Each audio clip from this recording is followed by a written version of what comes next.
The United States and its Western allies are assured to do whatever they can to prevent authentic democracy in the Arab world. And there are very simple reasons for that. To understand why, it's only necessary to look at the studies of Arab opinion, which are conducted by the most prestigious U.S. polling agencies, released by major institutions like the Brookings Institution. They reveal that by overwhelming majorities, Arabs regard the U.S. and Israel as the major threats they face. In Egypt, the United States is regarded as the major threat by 90% of Egyptians. In the region generally, not much less than that. Some regard Iran as a threat, 10%. Opposition to U.S. policy is so strong that a majority believe that that security would be improved for the region if Iran had nuclear weapons. In Egypt, that's 80%. Other figures are similar. If public opinion were to influence policy, the United States would not only not control the region, but it would be expelled from it, Britain as well, along with its allies. That would undermine fundamental principles of global domination that have been operative in their current form since the Second World War, and as far as Britain's concerned, back long before that. In general, support for democracy is the province of ideologists and propagandists. In the real world, as the more serious scholarship has conceded, the U.S. and its allies support democracy if and only if it corresponds to strategic and economic objectives. Actually, Stalin could have said the same thing. Elite contempt for democracy was revealed very dramatically in the reaction to the recent WikiLeaks exposures. The ones that received the most attention with euphoric commentary were the cables that reported that Arabs support the U.S. stand on Iran, really important.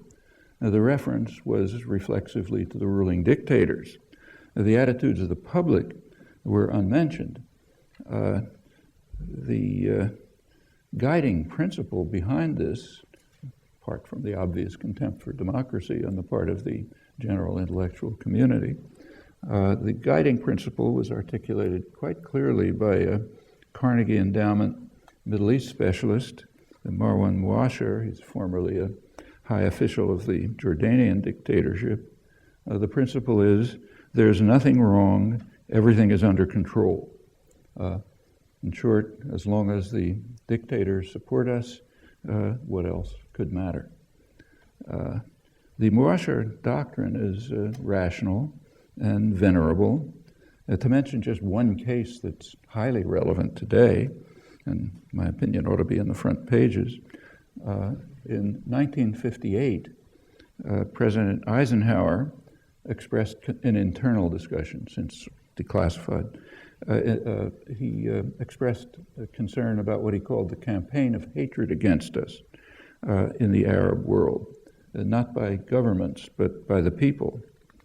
The National Security Council explained at the same time the reasons for it. This is the highest planning body.